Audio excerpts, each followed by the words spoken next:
¿Cómo están ustedes? Muy buenas noches, bienvenidos a un nuevo capítulo de Ciudadanos, nuestro debate de todos los lunes en la noche. Junto a ustedes, que son nuestros panelistas más importantes, como siempre, su opinión aparece permanentemente en pantalla con el hashtag CiudadanosCNN y también votando en la encuesta. Ya les vamos a contar de qué se trata la encuesta en el día de hoy. Pero antes saludamos a nuestros panelistas, a una invitada especial, Patricia Pólitzer. Muchas gracias por estar hoy con nosotros. Gracias por la invitación. Y a Hernán Larraín, Rafael Berguán y Alberto Mayor, nuestros panelistas habituales también hoy en Ciudadanos. Muy buenas noches a todos. Esta es la pregunta de la encuesta, la vamos a revisar de inmediato. Es el primer tema también del que vamos a conversar en el día de hoy. ¿Cree usted que debe haber más cambios en el gabinete después del cambio en el Ministerio del Interior? ¿Sí o no? Las dos posibilidades y, por supuesto, fundamentos, críticas, opiniones, todo a través del hashtag CiudadanosCNN. Pero antes de esto, antes de la encuesta, antes de debatir sobre este tema, nuestro minuto de confianza. Rafael, tu minuto.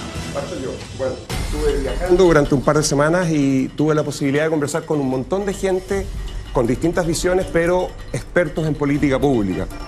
Y creo justo decir, a propósito de lo que ha sido el debate en Chile en el último tiempo, que la preocupación principal, la prioritaria, la global, es la desigualdad. Porque incluso en países donde la pobreza es bastante baja, cuando las diferencias en ingresos entre personas son demasiado grandes, cuando las diferencias en calidad de vida son demasiado grandes, lo que termina ocurriendo es que se produce un nivel de disconformidad que lleva a políticas que son bastante populistas y esto tiende a debilitar la democracia. Pero con la misma fuerza quiero decir que además hay bastante conciencia, que los derechos sociales son humo si no hay suficiente crecimiento y si el Estado no es capaz de proveerlos con capacidad. Dado lo anterior, quiero decir que me preocupa lo que pasa en Chile porque creo que estamos entrampados.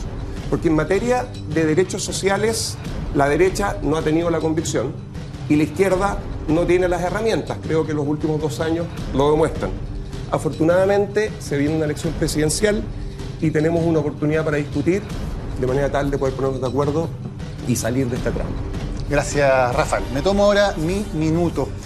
Ha pasado ya más de medio año desde la colusión del papel y hemos tenido noticias últimamente nada alentadoras. La SOFOFA le levantó la suspensión a la papelera, protagonista de la colusión. No hay sanciones, no hay castigos de ninguna naturaleza. Éticamente, para el gran empresariado no hay nada que decirle a la empresa que lideró un cartel durante años perjudicando a los consumidores chilenos. En materia criminal, sabemos que el delito de colusión no existe. Hay un proyecto de ley que lleva más de 8 años en el Congreso. Porque cuando se trata de delitos económicos que comete la élite, ahí no valen las agendas cortas ni las urgencias. Se está llegando al final del trámite, pero hoy el fiscal nacional puso la voz de alerta. Dijo que, como habrá exclusividad de la acción para la Fiscalía Nacional Económica, la ley puede no ser efectiva y no permitir realmente que se persiga el delito de colusión. Puede pasar lo mismo que estamos viendo con impuestos internos, en casos que afectan a la élite política. Parece que nuevamente la letra chica, cuando hay algunos muy poderosos que se ven afectados, comienza a actuar en la legislación. Patricia, tu minuto. Yo quiero hablar del general Juan Emilio Cheire. La semana pasada, el programa de Derechos Humanos del Ministerio del Interior le pidió al juez Mario Carroza que procese al general Cheire por su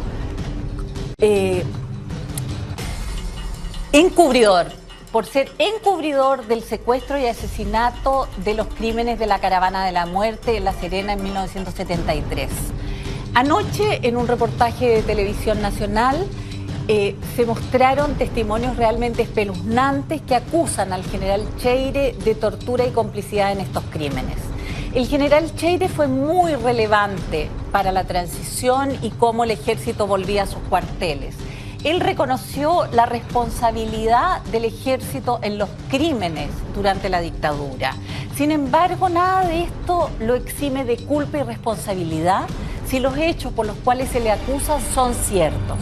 Si el ministro Carroza decide procesarlo, el general Cheire tendrá que renunciar al consejo directivo del CERVEL. Quizás sea una buena idea que renuncie antes voluntariamente para dedicarse a su defensa y no complicar al CERVEL, que en las próximas elecciones tendrá un rol más importante que nunca en la historia política del último tiempo. Gracias, Patricia. Hernán, tu minuto. En días donde la política está en crisis, donde la nueva mayoría vive problemas de gobernabilidad, donde las encuestas muestran un clima de pesimismo y desconfianza entre la ciudadanía y el sistema político, donde hay un ambiente más bien polarizante y decepcionante, hay un fenómeno que ha estado pasando más bien piola. Y me refiero a los encuentros locales autoconvocados del proceso constituyente, donde hay diálogo, donde hay capacidad de escuchar visiones distintas, donde hay capacidad de generar acuerdos en distintas partes del país, distintos grupos sociales. Están dando más bien una señal de que en Chile sí hay una ciudadanía activa, comprometida, con capacidad de participar activamente en este debate constitucional que estamos viendo. Da la impresión de que hay dos países, el de la política tradicional y el de la ciudadanía, que está dando verdaderas clases de cómo generar acuerdos a nivel país. Gracias, Hernán. Alberto, tu minuto. ¿Cuántos años le debe la Iglesia a Chile en educación? Esa pregunta tiene que ver con lo siguiente. Durante décadas, hace más de un siglo, la Iglesia ha sido el principal obstáculo para el desarrollo de la educación pública en Chile. Ha sido la Iglesia la principal institución en tratar de construir una educación alternativa, y esa educación alternativa durante muchos años sometió, por ejemplo, a las mujeres a una formación para ser dueña de casa, fundamentalmente. La Iglesia Católica ha estado en contra de leyes progresistas en educación desde el siglo XIX hacia adelante. Ha obstaculizado los procesos.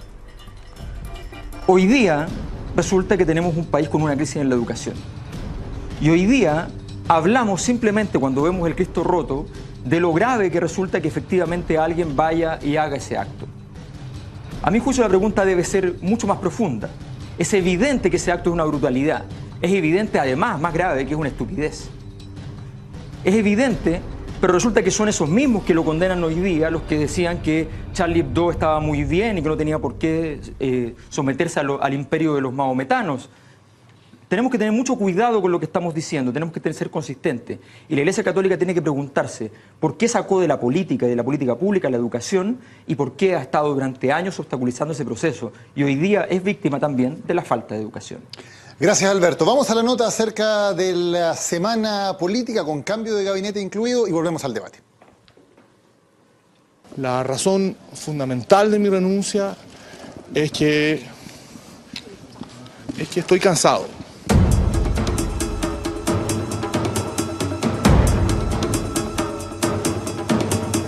No le puedo echar la culpa a nadie porque es una decisión personal. Gracias por la confianza, por el afecto y el cariño que hemos desarrollado. Quiero descartar razones políticas acá. El ministro Burgos en eso es un hombre tremendamente leal. La presidenta dijo una vez, cada día puede ser peor, y esto se está cumpliendo. Yo soy parte de la nueva mayoría, como demócrata cristiano. Estoy obviamente de acuerdo con las iniciativas del gobierno sin ningún doblez. Que se olvide de todas sus convicciones. Es imposible. Ha ido adaptando sus convicciones personales para justificar el programa de gobierno.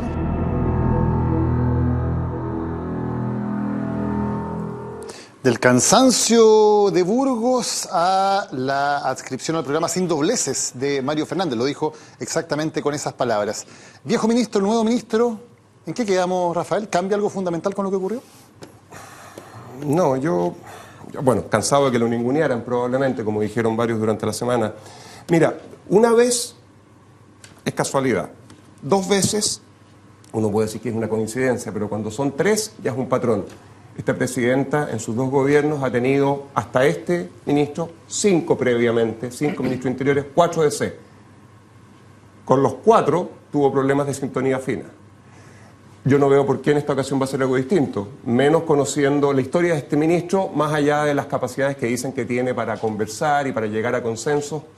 Yo creo que en algunos meses más vamos a estar en un escenario muy parecido, con otro apellido, pero muy parecido al que teníamos hace algunos meses atrás. ¿Patricia? Mira, yo no pondría en el mismo saco a todos los ministros de C. Creo que el ministro Pérez Lloma logró entenderse con la presidenta Bachelet finalmente, siendo demócrata cristiano y siendo un personaje fuerte en la política demócrata cristiana. Y pienso que quizás el nuevo ministro Mario Fernández pueda hacer algo parecido. está por verse. Yo creo que lo que sí tienen que entender los ministros del Interior que llegan es que aunque la presidenta no sea demócrata cristiana y aunque sea mujer, tiene ideas claras y no es fácil sacarla de su camino. Y eso lo entendió Pérez Lloma, creo yo, en su primer gobierno. Y ahí empezaron a entenderse bien. Yo creo que las primeras declaraciones de Mario Fernández van en ese sentido, es decir, dejó claro que no viene a cambiar el programa, no viene a cambiar el rumbo. Yo creo que lo que Mariano Fernández tiene que hacer es ser realmente el jefe de gabinete, cosa que no pudo hacer el exministro Burgos. Es decir, a mí me parece que Burgos fue muy honesto en sus declaraciones al irse, sobre todo cuando dice que no se entendió con los asesores del segundo piso, con las asesoras sobre todo. La verdad es que a mí me parecen insólitas esas declaraciones. Yo le tengo mucho cariño a Jorge Burgos, lo conozco, pero creo que no fue un buen ministro del Interior. El ministro del Interior es la segunda autoridad del país y es el jefe de gabinete y por lo tanto no puede ser quien no se las arregle para tener más poder y coordinar la acción política del gobierno como corresponde al ministro del Interior porque lo molestan un par de asesoras de la presidenta. Yo creo, tengo una diferencia con Patricia. La verdad es que este ministro del Interior, Jorge Burgos, intentó de alguna manera contener lo que era una crisis. Recordemos que de alguna manera con él volvió de alguna manera un espíritu concertacionista, ¿cierto? Volvió la palabra gradualidad, volvió la palabra moderación, llegó también un nuevo ministro de Hacienda que esta vez vino a cuidar las arcas fiscales, a dar un cierto orden, y eso duró muy poco. Y esto es lo interesante, porque en el fondo la presidenta Bachelet no quiere dar a torcer el diagnóstico que hizo a propósito del 2011 y el compromiso que hizo en su programa de gobierno. Ese proyecto refundacional sigue vivo. Cuando aparece el ministro Fernández y dice, ¿sabe qué? Yo firmo todo lo que el programa dice, de alguna manera viene a decir, yo voy a seguir lo que la presidenta diga, no voy a hacer un contrapeso, no voy a incluir moderación, yo asumo que la concertación fue la historia, yo hoy día soy parte de la nueva mayoría. Es más, este es un ministro que además es del Opus Dei, ¿saben eso? Y que rápidamente se alineó con... ¿Hay una izquierda del Opus Dei? Esto habla del pragmatismo de este ministro, que es muy interesante, que es un miembro del Opus Dei que se demora 24 horas en firmar el proyecto de ley, digamos, de aborto del gobierno. Creo que lo interesante es que habla del pragmatismo de este ministro, que en el fondo se va a alinear con la presidenta y con el programa para darle sustentabilidad a lo que la presidenta quiera. Burgos intentó hacer un cambio de timón y el cansancio es que básicamente fracasó en ese intento. A mí me llama mucho la atención, y te doy el tiro de la palabra, Alberto, la subjetividad de todas estas explicaciones, que da la impresión de que aquí lo que importa son ciertas formas de relacionarse de personas y no proyectos políticos. Lo veo cuando la presidenta dice que se querella como una ciudadana particular contra 4 periodistas, como si una cosa fuera separable de la otra. Cuando se dice que no hay una explicación política de la salida de Burgos, sino que estaba cansado, dice que le mandaban muchos WhatsApp cuando había problemas en la Araucanía, que no podía llegar a ver sus series favoritas a la casa. Y de nuevo, cuando también se da la explicación de que Mario Fernández llega básicamente porque tiene una relación de confianza con la presidenta, porque se conocen, porque han trabajado juntos. Y nada de esto tiene una explicación política, donde uno diga, el gobierno quiere hacer tal cosa y por lo tanto se querella contra una revista. El gobierno tiene tal plan político y para ello ya no le sirve al ministro Burgos. El gobierno tiene tal planificación y para ello traer un ministro con la historia del ministro Fernández, del Opus Dei, con sus posiciones, le sirve de alguna manera. No veo explicaciones políticas, veo puras explicaciones personales. Y eso me parece preocupante en la gestión de un gobierno. Sí, yo tengo la impresión de que lo que tú señalas, Daniel, tiene mucho que ver con el hecho de que efectivamente aquí en Chile todos participamos finalmente de esto, hemos recortado la política y la hemos dejado, hemos dicho, esto no es político, cuando todo es político. Y entonces ahora resulta que los gobiernos toman decisiones apolíticas y se enorgullecen de aquello. Es evidente que no. Quiero seguir creyendo que no es así, ¿no? Que aquí hay decisiones políticas importantes, solo que además no se pueden pronunciar, lo que me parece muy grave.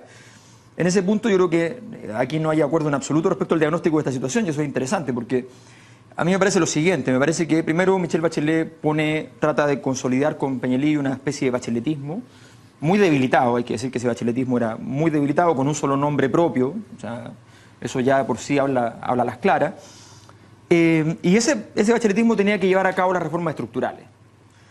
Cuando renuncia a esas reformas estructurales en la práctica, porque renuncia y más allá de lo discursivo Ya, de verdad me parece un poco improcedente de parte de la derecha seguir diciendo que Bachelet quiere hacer grandes reformas estructurales, que es evidente que no es así hoy día.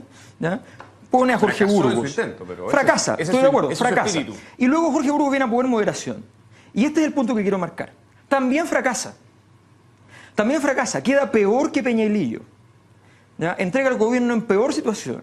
A él lo traen para subir los puntos con un proyecto de moderación. Modera el gobierno y le va peor.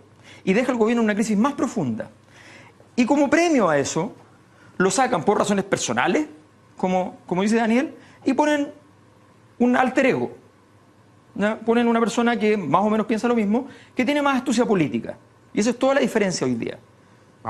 La diferencia es que Fernández es un tipo que llega y dice que va a hacer lo que Bachelet quiere que se haga, pero estoy seguro que no lo va a hacer. Mientras le encantaba, ¿ya?, al anterior ministro, ¿ya?, Burgos, demostrar cómo él hacía lo que quería en el gobierno y cómo él estaba en contra de la presidenta.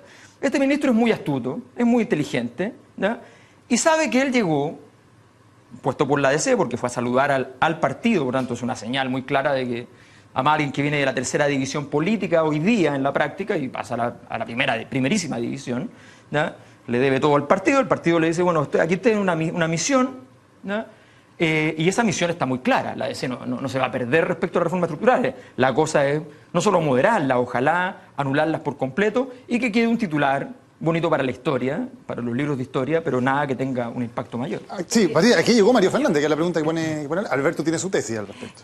A ver, a mí lo que me preocupa son las declaraciones como las de Hernán, que hablan de que el ministro Burgos llegó a hacer la gradualidad, la moderación, como si antes hubiéramos estado con Peñailillo desde el comienzo del gobierno de la presidenta Bachelet en un gobierno revolucionario. Claro. La verdad es que este es un gobierno de pequeñas reformas para ponernos medianamente a la altura de los países de la OCDE. Entonces, ¿de qué moderación estamos hablando? Efectivamente, la presidenta quiere hacer ciertas reformas estructurales en educación, en lo laboral, que anda más o menos nomás, en fin, pero no estamos hablando de que aquí hay un gobierno que hay que moderarlo. Yo creo que a este gobierno lo que le ha faltado es ha tenido una tremenda incapacidad política para ordenar dentro del gobierno las fuerzas y en la coalición gobernante, y ha tenido problemas serios de gestión. Y yo creo que el gran desafío del nuevo ministro del Interior no es hacer un cambio de rumbo ni nada de esto, sino que hacer una buena coordinación política y mejorar la gestión. Por favor. No, yo le iba a decir que tú de verdad crees que las reformas que este gobierno ha tratado de implementar en conjunto son menores. No, yo creo que son muy importantes, pero no son revolucionarias. Quizás hay que... ¿Son estructurales, que fue la palabra que el mismo gobierno ocupó? Yo creo que se intentó hacer cambios estructurales y que... Se fracasó. Que andan a media. Hay que ver cómo termina el gobierno. Por eso fracasaron, ¿no? Si tú no lo haces, fracasó. Había una vocación. Yo no recuerdo haber visto en las últimas semanas una declaración de alguien en este país que no reconozca que el gran problema de este gobierno ha sido tratar de hacer demasiado en demasiado poco tiempo. Esa es una declaración que estoy parafraseando de autoridades como el ministro Izaguirre, no de la oposición. Ahora, a mí me preocupa mucho el que la agenda de reformas que queda, ya sea por reformas que se habían comprometido, como la ISAPRES o la AFP, más allá si yo las comparto, como el terminar y perfeccionar reformas que ya se implementaron, como la educacional, viene el tema de la educación superior, viene el tema de la desmunicipalización, ¿no es cierto?, de las escuelas públicas, está el tema de destrabar la reforma laboral.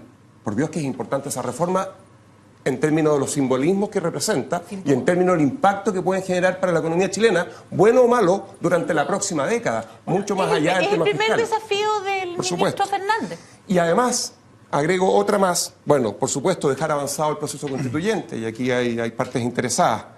Bueno, todos estamos interesados, por supuesto, porque somos todos, ¿no es cierto?, parte de este país. Participó también en un encuentro local. Pero hay partes con información, con mejor información. Y además quiero agregar otro aspecto, otro elemento importante a la agenda de reforma, que es el que más me preocupa con la llegada de este ministro. Porque recordemos que este es un régimen presidencial, el ministro Interior no es un ministro cualquiera, es el jefe de gabinete y tiene un rol muy importante que cumplir en un país con un régimen presidencial llevando a cabo la agenda de reformas. Y me queda a mí la parte que más me preocupa a mí de todo este conjunto de reformas, que creo que es el que permitió que este gobierno en algo brille durante estos años, que es la agenda valórica. Tener un ministro del Interior que es demócrata cristiano, después de 3 o 4 que fallaron en el pasado, con una presidenta que claramente no lo es, tan cercano al final del gobierno, porque ya no estamos empezando el segundo tiempo, estamos en el tercer tiempo, que además es Opus Dei en un país en el cual todavía falta avanzar en reformas tan importantes en el ámbito valórico, es algo que a mí, yo la verdad que no lo entiendo. No lo entiendo, salvo que a mí me diga la presidenta que decidió que nada de esto se va a hacer para adelante, o que, y con esto termino, va a ser lo que hizo con Pérez Lloma, que al final fue lo que permitió que trabajaran juntos, que cada uno andaba por su lado. A ver, yo creo, Patricia, que efectivamente aquí hubo un proyecto que pretendía ser un giro a lo que había sido la propia concertación. Ustedes mismos fueron muy críticos de su historia. Y ese arrepentimiento se transformó en este programa y en estas reformas estructurales, ¿cierto? Se generaron grandes expectativas, las cuales obviamente no se han cumplido. Hay proyectos emblemáticos que no están ni cerca frente a la ciudadanía de que sea una realidad. Y a mí lo que me llama la atención es que la izquierda chilena ha tenido en los últimos 25 años mucho sentido político frente a las elecciones para poder tener proyectos de poder. Insistir en la nueva mayoría, insistir en el diagnóstico que llevó al fracaso de este gobierno, veamos la aprobación que tienen, más bien la desaprobación que tienen las reformas o la propia presidenta.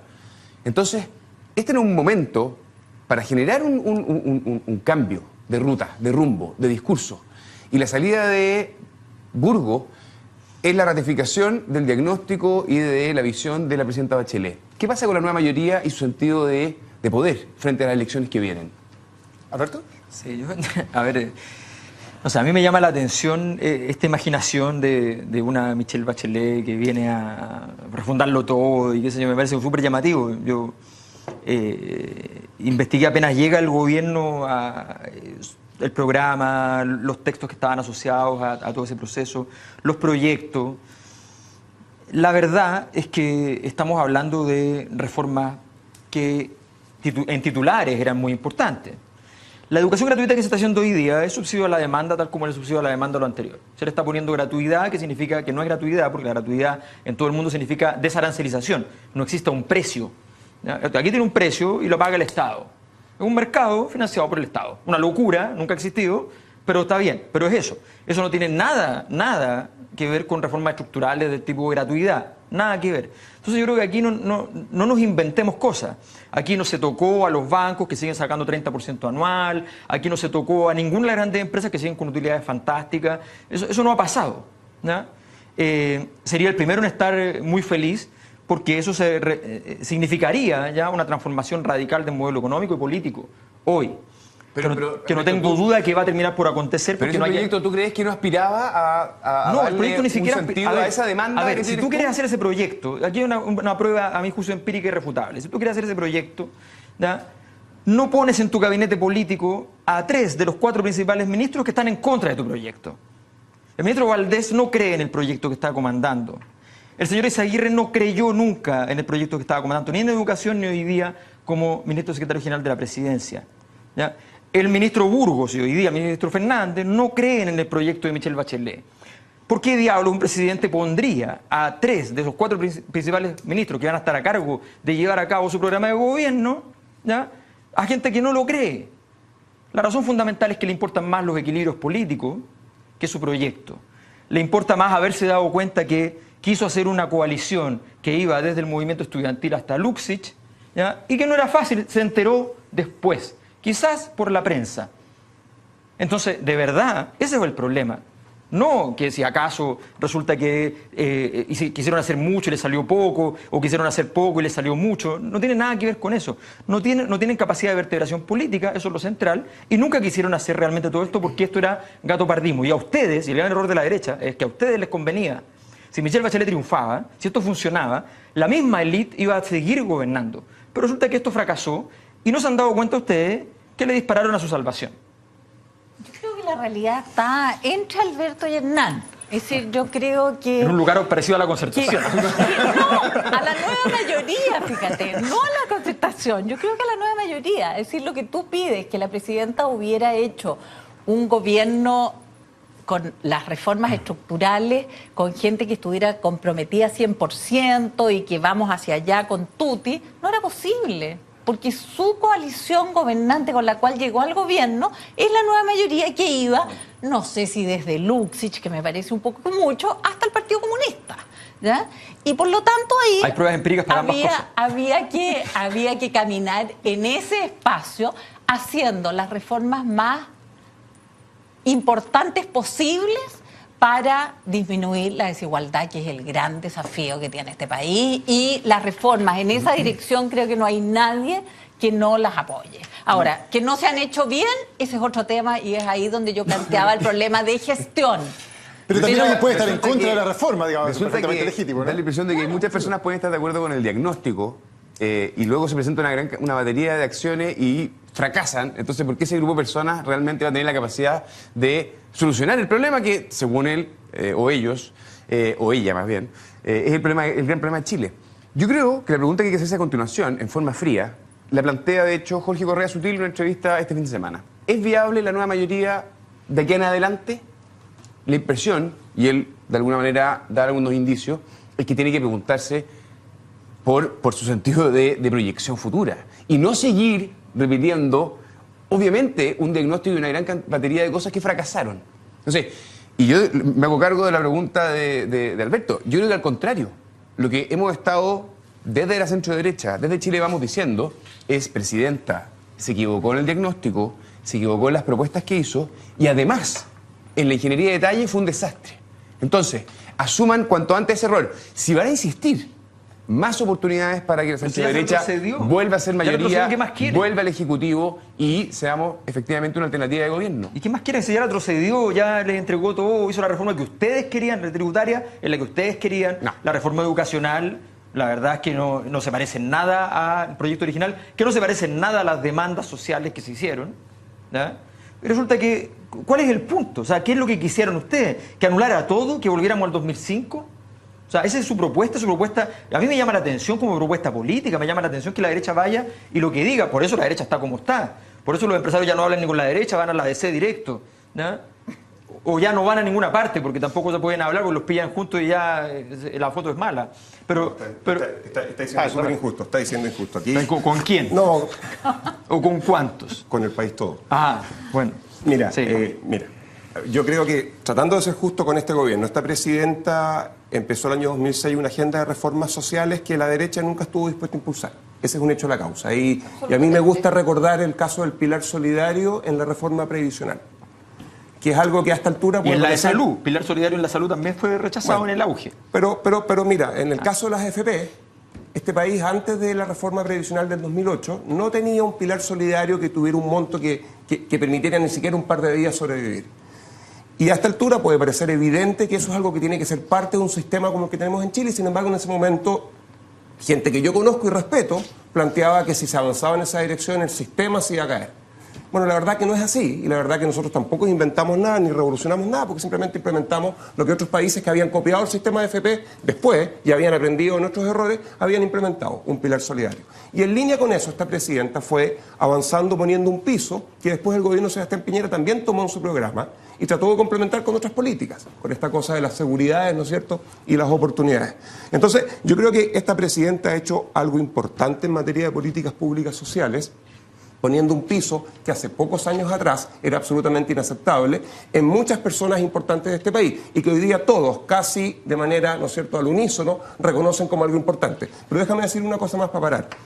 Dicho lo anterior, yo no creo, Pati, que este gobierno esté... A ver, yo creo que este gobierno ha cometido errores en el diseño de las políticas hasta cierto punto conscientemente. ¿En qué sentido? Y no estoy pensando que está con una estrategia maquiavélica. Yo creo que la presidenta, como buena médico... Sería un elogio.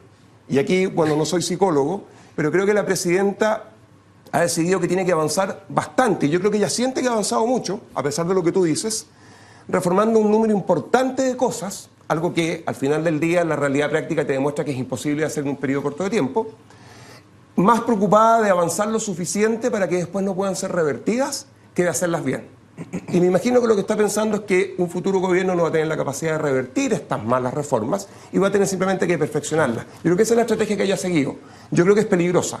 Ojalá no termine siendo muy costosa para el país. Antes de ir a la pausa, nos quedan solamente un par de minutos en este tema y quería volver a algo que planteó Rafael. Tú decías, estoy preocupado por el tema de la agenda valórica, de qué iba a pasar con un ministro como Mario Fernández, Opus Dei, con determinadas convicciones en este tema. Fernández es autor de una de las frases más brutales de la transición en términos de sumisión del poder político al poder eclesiástico. Un ministro de Estado que no solamente dice estoy en contra de un proyecto de ley de divorcio que está impulsando mi gobierno, renuncia a dar argumentos, porque dice yo creo en todo lo que dice mi cardenal. Y el cardenal dice lo siguiente, o sea, renuncia a la capacidad de razonar políticamente. Hoy se presenta diciendo exactamente lo contrario. Ahora él está de acuerdo en todo lo que dice el programa de gobierno, o sea, la capacidad de razonar ahora la pone en el programa de gobierno. ¿Es ese un cambio real? ¿Va a tener alguna consecuencia efectiva? ¿Mario Fernández va a ser un promotor o va a ser un obstáculo, una agenda que tiene dos hitos muy importantes? Ley de despenalización del aborto en 3 causales y matrimonio igualitario, en el cual hay un acuerdo, un preacuerdo recién firmado entre el gobierno y las organizaciones de diversidad sexual para impulsar ese proyecto. Yo creo que está por verse, Daniel. Lo que a mí me quedó claro es que el ministro Fernández hizo declaraciones muy tajantes al respecto y habrá que ver si cumple esa palabra o no. Y a mí me parece relevante lo que dijo, que él era, una cosa eran sus convicciones personales y otra era ser ministro de un gobierno laico. Y espero que así sea, porque eso creo que es muy importante para el país. Que es exactamente lo contrario de lo que pensaba cuando era ministro del presidente Lagos. Por lo menos eso es lo que dijo ahora y eso es, la gente tiene derecho a cambiar y yo... El presidente lo ha hecho muchas veces en periodos más cortos de tiempo. Y yo espero que se mantenga en esta posición. A mí me gusta que tengamos un país donde la Iglesia y el Estado están claramente separados y el gobierno sea un gobierno laico para todos. Yo creo que Mario Fernández básicamente ha demostrado ser un político y no un cura. Y asume que lo que hizo antes hacía inviable asumir el Ministerio del Interior con la agenda que tiene el actual gobierno. Y para ser súper concreto tu pregunta, no hay otra opción que avanzar para este gobierno en el proyecto de las 3 causales. Y eso obviamente está en manos del Ministerio de Salud y en coordinación con Sexpress. Y el otro es un proyecto de ley que se va a enviar al Congreso, matrimonio igualitario, el cual creo tiene muy pocos costos por presentarse. Distinto es ordenar los votos de la DC. Así que creo que va a ser capaz de cumplir este ministro con sus compromisos. Que presenten el... Yo creo que si hay proyecto matrimonio igualitario. Si hay algún lugar en Chile donde haya alguna clase de diseño estratégico de mediano plazo, es en la democracia cristiana. Y me imagino que él va encomendado con tareas muy claras. No puedo determinar si la tarea es que no salga o que sí salga. La DC tiene muchos problemas por muchos flancos y tal vez hay algunos problemas que son más importantes, como cuidar de repente algunos recursos que se pueden ir para cierto tipo de reformas que parecen menores pero que pueden afectar más al partido o a la gente del partido. Y tal vez este tipo de cosas que son tan valóricas muchas veces uno las puede terminar por entregar, ¿ya? Porque finalmente eso es lo que termina pasando. La historia vaticana de la democracia cristiana en Chile es una historia en la cual mucha resistencia y de repente se entrega, y mucha resistencia y después se entrega, que es una lógica conservadora muy inteligente que hace que simplemente te demores 20 años en una cosa que te habrías demorado racionalmente media hora. Nos vamos a la pausa y ya volvemos con más. Esto es Ciudadanos en CNN.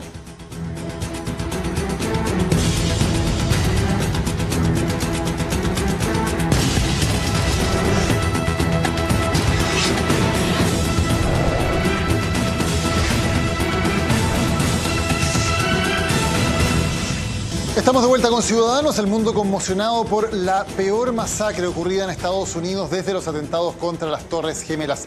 La matanza en una discoteca gay de Orlando, Florida, que ha reabierto varios debates presentes en la sociedad estadounidense, pero también en todo el mundo. Vemos la nota y vamos al debate. Mira, vámonos, vámonos, vámonos.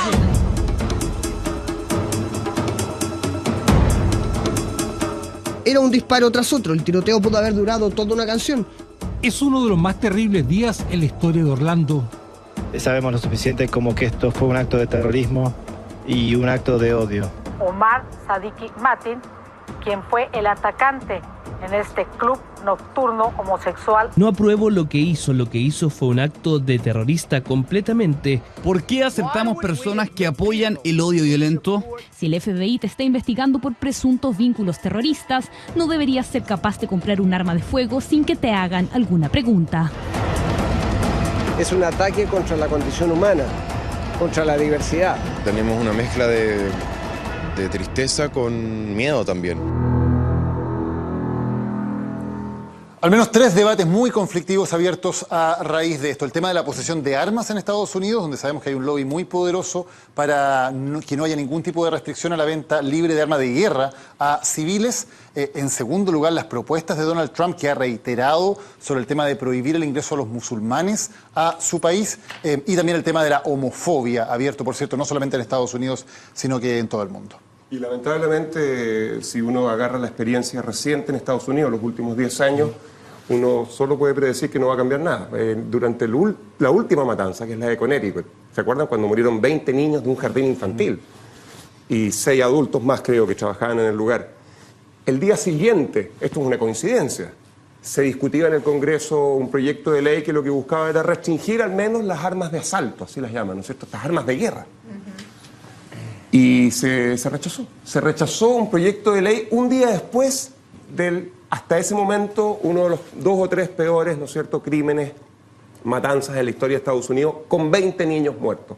Imagínate qué va a pasar ahora, no va a cambiar nada. Lo único que va a pasar, como pasa hasta ahora, es que se va a exacerbar el discurso de Trump. Y que aumentan las ventas de ese armamento. Está estudiado que después de este tipo de matanzas aumentan, por ejemplo, las ventas de la AR-15, que es esta arma que se usó en Newtown, se usó en el Cine Aurora, se usó en San Bernardino y se usó ahora. Se venden 300.000 al año. Voy a ser injusto, pero la frase que usa, porque la NRA, que es esta institución lobista, que tiene 5 millones de miembros, ¿no es cierto?, y que tiene un instituto que junta dinero para poder financiar a parlamentarios que dicen ex ante que van a votar a favor de la libertad de armas de asalto, no es la única que está detrás de esta postura en Estados Unidos. La Corte Suprema de Estados Unidos en 2 ocasiones en la última década bajó leyes que habían sido acordadas en el Congreso para imponer ciertas restricciones. Pero lo último que quiero decir, la frase que usa siempre la NRA, por eso digo que estoy siendo un poquito injusto porque es una caricatura, es: las armas no matan personas, son personas las que matan personas. Y con esto cierro. El problema no es que haya una persona que entró con un rifle o con un arma de asalto a un club a matar gente. El problema es que la gente que estaba adentro no tenía el entrenamiento y las armas para defenderse. Ese es el tipo de discurso con el que uno se encuentra en Estados Unidos sistemáticamente en las últimas décadas. Michel Foucault decía que una de las mejores formas de despolitizar un tema era construir la imagen de un monstruo. Es decir, esta persona es una extravagancia, es una monstruosidad, y por tanto, evidentemente, hace cosas monstruosas que son incomprensibles. Aquí estamos hablando de eventos que estadísticamente son recurrentes, que siguen aconteciendo. En la sociedad que instaló en el mundo las políticas de seguridad que nosotros queremos instalar en Chile y que hemos avanzado hacia ellas desde el año 90 en adelante con mucha claridad. Es el país con más presos del mundo con distancia, duplicando las tasas del segundo país con más presos del mundo, del tercer país con más presos del mundo, donde además está Chile, habrá que señalar. Bueno, ese país donde se ha aplicado todo lo que aquí llega como la gran panacea contra la seguridad, es un país donde acontecen este tipo de cosas, donde ellos insisten en que les falla la seguridad. Lo que falla en una sociedad como la norteamericana para que esto acontezca no es la seguridad. Es imposible que falle la seguridad en una situación como esta con millones y millones de habitantes. Lo que falla es la sociedad. Y esa sociedad que está completamente enferma, desintegrada, decadente, esa sociedad es la que produce estos sujetos que cuando aparecen son nominados simplemente monstruos. A mí me asusta un poco el discurso que le acabo de escuchar a Alberto, porque creo que la sociedad... ¿Cuál es la sociedad decadente? ¿Occidente? ¿De qué sociedad decadente estamos hablando? Es decir, ¿es menos decadente ¿cuál ¿Tú crees que una sociedad como la norteamericana, que centrada en el tener, no se ha transformado en una sociedad decadente en términos de la posibilidad de integración social, de los valores? Hemos visto este tipo de locuras también en Europa, también en los países nórdicos. No, veamos la recurrencia estadística. Sí, menos, es verdad.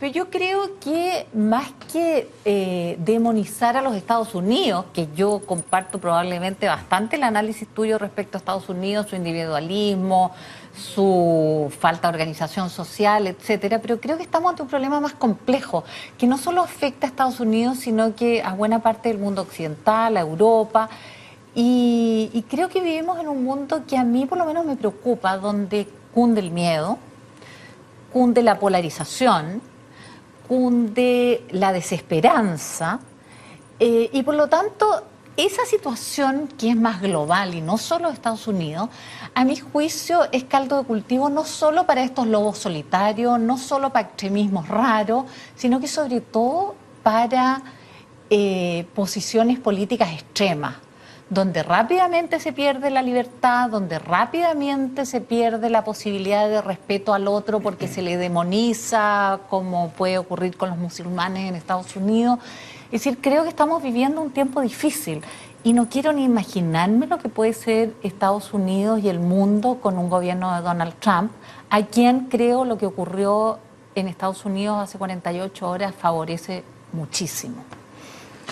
Yo creo que efectivamente aquí se abre un debate respecto de la violencia, la tenencia de armas y la sociedad estadounidense. Creo que eso es un tema real, ¿eh? Pero creo que hay al menos dos elementos que tienen que ver con los motivos de esta matanza en particular. Una, que es la homofobia. Creo que es un elemento bastante evidente que hay que considerar en el debate.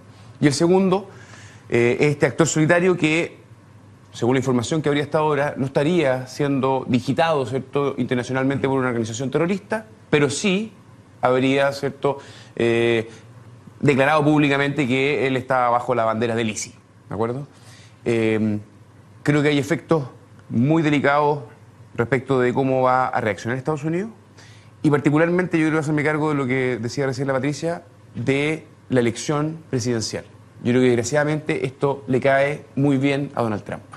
Esto es caldo de cultivo para el populismo, que fácilmente confunde causas objetivas que deben ser investigadas con una emocionalidad que se genera alrededor de esta matanza, donde rápidamente la palabra religión aparece, donde aparece la palabra inmigración, donde aparece una palabra de mano dura de Estados Unidos respecto del mundo. Cuando hablamos de elegir al presidente de Estados Unidos, y nos preocupa que personas como Donald Trump potencialmente puedan ser quienes ocupen ese cargo, estamos preocupados por la autonomía en materia de armas, el poderío militar que encabeza quien es el comandante en jefe, ¿cierto?, de las Fuerzas Armadas estadounidenses. Un sujeto tan fácil de lengua como Donald Trump es realmente un peligro y yo espero, paradojalmente, que esto que en el corto plazo se ve como una oportunidad para Donald Trump le permita ver a los estadounidenses el descriterio que podría una persona como él verse investida como presidente de Estados Unidos. Ahora, hay un discurso de odio que ha funcionado y un discurso de miedo en torno al otro, al extranjero, al que se le culpa por todo lo malo, desde la cesantía hasta el terrorismo, porque el discurso tiene que ver con todo eso, ¿no? Y es lo que Trump ha atizado con mucho talento.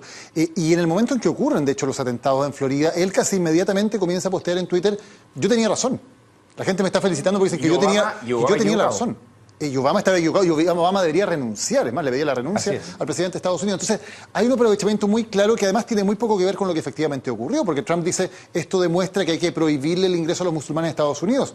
El asesino es un ciudadano norteamericano, nacido y criado en los Estados Unidos. Entonces, esa confusión, sin embargo, Trump parece entender que le sirve, le ha servido en veces anteriores. San Bernardino fue un caso parecido, también de terrorismo interno de norteamericanos, pero de religión musulmana. Y Trump lo aprovechó y a Trump le sirvió. Y da la impresión de que lo está logrando de nuevo. Sí, en economía hay un concepto que se conoce como mal equilibrio. Esto de que tú como sociedad de repente sacas una foto y te encuentras con una situación que te parece obviamente equivocada, pero no puedes cambiarla. Un mal equilibrio. El caso de los argentinos, por ejemplo, me estoy yendo por otro lado, en el que nadie paga los impuestos. Si nadie paga los impuestos, ¿quién va a ser el primero que los empiece a pagar? Si en Estados Unidos hay 280 millones de armas, el que le sigue, como tú decías, es la India, con 40 y tantos millones, pero con 4 veces más población. O sea, Estados Unidos tiene 80 veces las armas per cápita que tiene el Reino Unido. Están todos de acuerdo, o casi todos de acuerdo. De hecho, miraba la encuesta, la última que se publicó en Estados Unidos, de hace un par de meses atrás, dice que 60% de la gente está a favor de poner más control, sobre todo a la venta de armas de asalto. Partamos por ahí, dicen, que algunas de ellas se pueden comprar en Walmart. Sí, claro.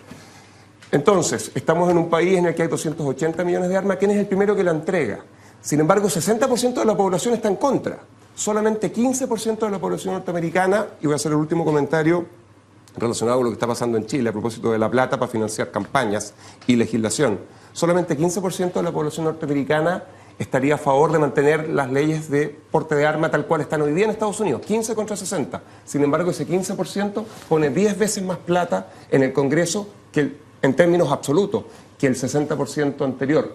Entonces, con ese dinero se está en definitiva apoyando al Parlamento de manera tal que se mantengan estas leyes. Ahí se producen una serie de problemas que, a la luz de lo que ha sido la discusión en Chile, del rol del dinero en la política, etcétera, no sé, yo no sé qué solución se puede encontrar a esto. La verdad que los gringos no han sido capaces de encontrarla.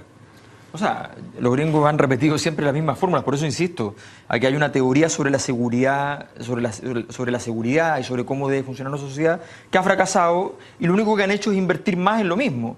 ¿Ya? A nosotros nos ha pasado lo mismo y tenemos que convencer a la gente que hay que seguir por el mismo camino y hacer más policial la sociedad y resulta que cada vez tenemos más delitos y si no los tenemos no imaginamos. O sea, esta locura, esta teoría en Estados Unidos ha fracasado radicalmente y resulta que nosotros la copiamos. Bueno, yo creo que eso es importante. A mí me asusta lo mismo, ojo, Trump que Hillary Clinton. No tengo ningún fanatismo por Trump, pero tengo muy claro que Trump no les cae mal por este nivel de discriminación.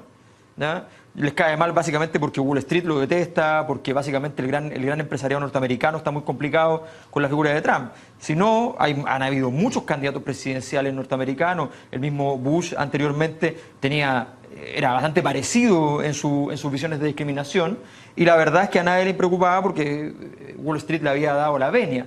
Ahora hay toda una campaña en Estados Unidos al respecto contra Trump porque básicamente Wall Street no está muy interesado. Pero Alberto, nunca un candidato presidencial serio en Estados Unidos importante había hablado de prohibir el ingreso a personas al país por una religión o de acusar a un grupo étnico de ser violadores. Eso no había pasado. Estamos hablando que el gobierno de... Pero hablar es muy distinto a hacer. El gobierno de Clinton ya bombardeó un país porque él estaba en un juicio por un tema sexual, cambiando la agenda. Bombardeó un país para eso. Entonces a mí, que me hablen de hechos, ¿ya? De cosas que vaya a decir... ¿Ya? Está muy bien, es importante, qué sé yo, son dichos. La política hoy día está demasiado comunicacional, pero hay hechos. ¿Ya? Y hasta el momento, ¿ya? Hillary Clinton y Donald Trump, para mí, no hay tanta diferencia como se suele señalar. No, yo, al contrario, puedo asumir críticas respecto a Hillary Clinton, como la que han venido el propio Bernie Sanders. Hillary Clinton, eso es lo interesante. Pero, Alberto, muy interesante. Como el propio Bernie Sanders le ha dicho Hillary Clinton, ¿cierto? Una candidata del establishment, del corporate America, ¿cierto? Es una crítica que se puede hacer, y estoy de acuerdo. Pero la política se trata en general de elegir lo menos malo. Y la elección a la cual se enfrentan los estadounidenses es entre Donald Trump, que es un político, que es un jugador, digamos, un outsider, que detesta la política, critica todo el sistema y construye soluciones fáciles. En Chile ya hemos estado escuchando hace algún tiempo esto, digamos, soluciones rápidas, de corto plazo, mágicas, desacreditando a la estructura tradicional de la política. Yo creo que eso es ruta corta para el populismo. Y la elección que tiene que hacer la presidenta Bachelet es cambiar o no el gabinete. Fue lo que le preguntamos hoy día a la gente a través de las redes sociales. ¿Sí o no? ¿Tiene que hacer cambio de gabinete la presidenta Bachelet? Uy, no sé. No, yo le daría un tiempo a Fernández primero, después decidiría. Ok, Hernán, ¿sí o no? No, si no va a cambiar el rumbo, que consiga el mismo lote. ¿Alberto? No, ya no lo hizo cuando cambió al ministro de Interior, ya no haga cambio de gabinete. ¿Rafael? Yo creo que da lo mismo si lo cambio o no lo cambio hoy día. La gente va a decir que sí. Mayoría de no. La gente, por lo tanto, esperamos que diga que sí.